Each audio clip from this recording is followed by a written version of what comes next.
और प्रसन्न होंगे। चलिए आज हम पढ़ते हैं पाठ 15 गंगा। करते हैं इसकी शुरुआत। संसार की सभ्यताएं नदियों के किनारे फली फूली। गंगा हमारे जीवन का प्राण है। ऋषि भागीरथी अपने पूर्वजों की कठिन तप के बाद मां गंगा को धरा पर लाने में सफल हुए। गंगा ने धरा का केवल ताप ही नहीं, हरा वरन धरा को पुष्पित और पल्लवित भी किया। भारतवर्ष में देवों की पूजा में गंगा के जल को विशेष स्थान प्राप्त है। गंगा का जल दैविक, देहिक और भौतिक तापों को हरने वाला तथा मोक्ष प्रदायक है। ठीक है, चलिए जानते हैं गंगा की महत्ता को। करते हैं इस पाठ की शुरुआत। आचार्य विनोबा भावे भारत को नदियों का देश कहते थे। इसके उत्तर पूर्व में गंगा, यमुना, पूर्व में ब्रह्मपुत्र, मध्य भाग में नर्मदा, दक्षिण में महानदी गोदावरी, कृष्णा और कावेरी जैसी नदियां अपनी सहायक नदियों के साथ बहती हैं। पंजाब तो सतलज, व्यास, रावी, झेलम और चिनाब जैसी 5 नदियों का ही प्रदेश कहलाता है। इस प्रकार सारे भूखंड में नदियों का जाल बिछा हुआ है। ऐसा लगता है जैसे ये नदियां भारत माता के शरीर की शिराएं हैं, जिनके कारण ही ये सुजलाम, सुफलाम और शस्य श्यामलाम है। इन नदियों में गंगा का विशिष्ट स्थान है। पुराणों में इस महानदी की खूब प्रशंसा की गई है। रामायण, महाभारत और भागवत में गंगा संबंधी अनेक कथाएं हैं। गंगा के अनेक नाम हैं, जिनमें विष्णुपदी, जाह्नवी, भागीरथी, सुरसरी, तिरपतगा, मंदाकिनी आदि बहुत प्रचलित है। पुराण कथाओं के अनुसार गंगा की उत्पत्ति भगवान विष्णु के पद नख से हुई है। भगवान विष्णु ने वामन अवतार लेकर पहला पुत्र महादानी राजा बलि से दान में केवल 3 पद पृथ्वी मांगी। बलि के स्वीकार करने पर भगवान ने विराट रूप धारण किया। एक पद में उन्होंने सारी पृथ्वी नाप ली, दूसरे पद में स्वर्ग को नाप लिया। जब तीसरे पद के लिए कुछ शेष नहीं रहा तो भगवान ने अपना पैर राजा बलि की छाती पर रखा और उसे पाताल में पहुंचा दिया। बलि को जीतकर जब भगवान विष्णु लौटे तो उनके वाम पाद में के अंगुष्ठ का नख झड़ गया। उस झड़े हुए पद नख से एक जलधारा प्रस्फुटित हुई। ब्रह्मा ने उसे अपने विराट कमंडल में भर लिया। यह पवित्र जलधारा विष्णु के पद से निकलने के कारण विष्णुपदी और ब्रह्मा के कमंडल में रहने के कारण ब्रह्म कमंडल वासिनी कहलाई। आगे चलकर जब इस पवित्र जलधारा का स्वर्ग से धरती पर आगमन हुआ तब इसका नाम गंगा पड़ा। सूर्यवंशी राजा सागर ने अश्वमेध यज्ञ किया। यज्ञ को असफल करने के लिए इंद्र ने यज्ञाश्व को चुराकर चुपचाप पाताल में कपिल मुनि के आश्रम में बांध दिया।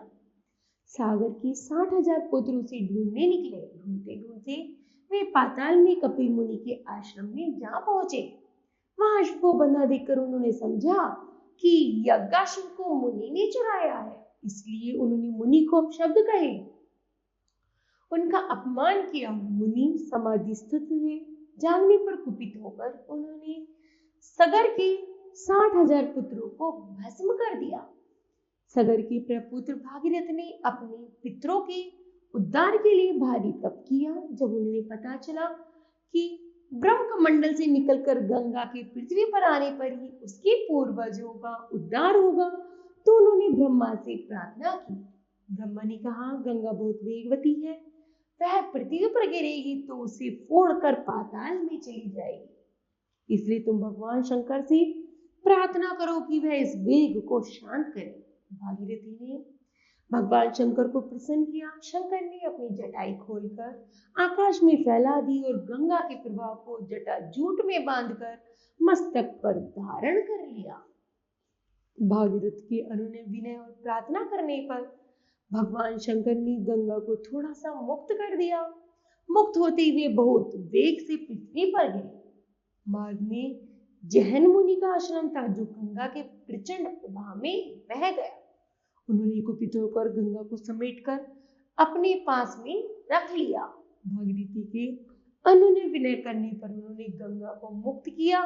इस प्रकार वह भगवान शंकर की जटा में रहने के कारण जटा शंकरी और जैन मुनि के पास रहने के कारण जाह्नवी कहलाई। मुक्त होने पर गंगा भागीरथी की पथगामिनी हुई।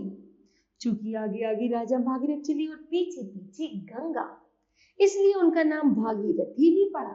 अंततः गंगा ने कपिल मुनि के आश्रम में पहुंचकर 60,000 राख के ढेरियों का स्पर्श किया।